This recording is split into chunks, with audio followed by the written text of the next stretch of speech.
Un incendi al paradís, de Joan Pons Bové. Aquest títol significa tres coses. Una, que hi ha un incendi.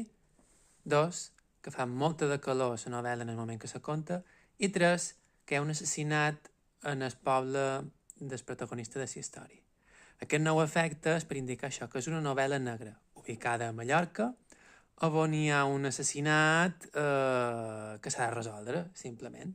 El cap de la policia local ha d'investigar la mort d'un veí del poble i aquí entra en joc una tinent de la Guàrdia Civil i entre tots dos, no sempre de forma legal, aconsegueixen resoldre el crim o no, ja ho veurem.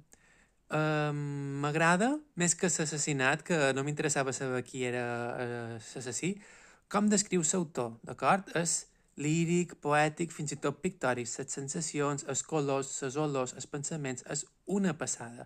Me va agradar tant com escrivia que no frissava de acabar-lo.